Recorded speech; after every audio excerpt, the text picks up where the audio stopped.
कश्मीरी मेरे भाई आवाज लगा देना, मुश्किल जो पड़े कोई हमको भी बता देना।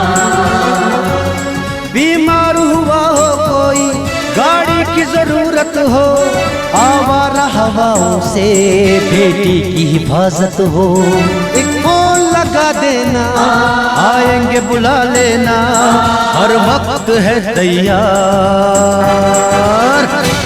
मददगार। वादी कश्मीर के अतराफ व अकनाफ में लोगों को तिबी इमदाद देना सेंट्रल रिजर्व पुलिस फोर्सेज ने अपने ऊपर जिम्मे लिया है। बहुत सारे मर्द ख़वातीन और बच्चों को मददगार प्रोग्राम के तहत, जो कि 2017 में शुरू किया गया था, तिबी इमदाद मुहैया रखा जाता है। हमारे पास सर्जरीज हैं या प्रोस्थेटिक इम्प्लांट्स जो हैं, जो गरीब लोग अफोर्ड नहीं कर पाते, उनकी कॉल्स आती हैं। गरीब लोग जो हैं, जिनको मेडिसिन वगैरह चाहिए, नहीं अफोर्ड कर पा रहे हैं, उनको हम प्रोवाइड करते हैं। लाइन ऑफ एक्चुअल कंट्रोल पर कई अफराद की टांगे और बाजू शेलिंग और बारूदी सुरंगों की जद में आकर नाकारा हो गई थी। सीआरपीएफ ने इन लोगों की मसनूई टांगे लगवाई। जम्मू पुंछ सेक्टर के बगलदारा इलाके में इन शहरियों की टांगे गोलाबारी और लैंड माइनों की जद में आ गई थी। इन लोगों में उम्मीद बिल्कुल खत्म हो चुकी थी और वो जिंदगी से मायूस हो चुके थे। टांग शांग में अभी बनवाई है सीआरपीएफ ने, जयपुर से ले गया, किराया खर्चा करके सब कुछ है। अभी यहाँ ठीक में चल सकता हूँ। पहले बहुत प्रॉब्लम थी जी, इतना मैं चल नहीं सकता था। अभी मैं 5 किलोमीटर पैदल चल के आया। इस साल सीआरपी ने जो है हमारे को जयपुर से वहाँ पर हमारे टीम जो है लगा कर आई थी। 3-4 दिन हमारा खाना पीना उनके साथ था। वो पैर लगवाए तो फिर वापस हमारे को फिर लौटा, फिर घर में हम आ गए। इसे टांग के सहारे से मैं 1 किलोमीटर घर से चल के यहाँ आया हूँ सर। लकड़ी लेने के लिए जंगल में गया, वहाँ माइन से लगी थी मुझे। प्रॉब्लम बेशुमार हुई जी, बैठे बैठे भी कोई टाइम ही नहीं पास होता था, कोई काम नहीं, काज नहीं, कुछ नहीं।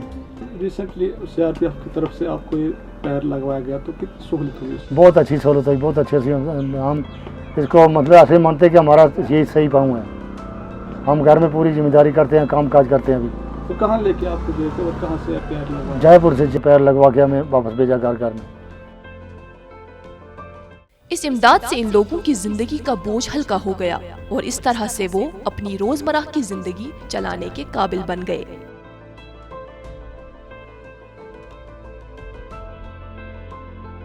लोगों के पास इतने रिसोर्सेज भी नहीं हैं, तो इन्होंने भी हमें अप्रोच करा। तो अभी काफी प्रोएक्टिवली हम रजौरी, पुंछ, उड़ी और कुपवाड़ा डिस्ट्रिक्ट के जो एरियाज हैं, वहाँ के जितने भी केसेस हैं हमारे प्रोस्थेटिक इम्प्लांट्स के, उनको प्रोएक्टिवली हम टेक अप करते हैं और उन सभी केसेस में हमने उनके प्रोस्थेटिक इम्प्लांट्स करवाए। इसी तरह से उड़ी में रहने वाले इन जवान और उधेड़ उम्र के अफराद बारूदी सुरंगों की वजह से माजूर हो चुके थे।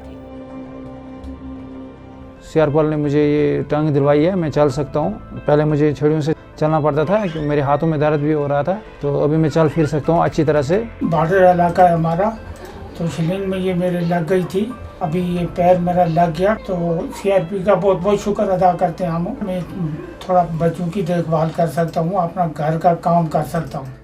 एक सड़क हादसे में जनूबी कश्मीर के इस नौजवान की पेशाब की नाली खराब हो गई थी। उसे डॉक्टरों ने पीजीआई चंडीगढ़ में मजीद इलाज और मुआलजे की सलाह दी थी, लेकिन उसकी माशी हालत काफी अबतर थी। 2 नवंबर का एक्सीडेंट मेरा हुआ था। उस हम जब चंडीगढ़ गए, हम गरीब खानदान से, हमें पैसों की मदद चाहिए थी। सीआरपी हेल्पलाइन ने मदद की थी हमारी। अल्लाह का शुक्र कि मैं उस मदद से थोड़ा ठीक हो गया, मेरा ऑपरेशन हो गया वहाँ। सरहदी इलाके उड़ी के इस बच्चे की आंखों की रोशनी किसी मोहलिक मर्ज की वजह से चली गई थी। उसकी आंखें मुसलसल दुखती रहती थी। हेलो फ्लायर सीआरपी, उन्होंने मेरे बच्चे का ट्रीटमेंट किया बहुत अच्छी तरीके में, चंडीगढ़ में भी और दिल्ली में भी। मेरे बच्चे का जो दर्द था वो बैठ गया।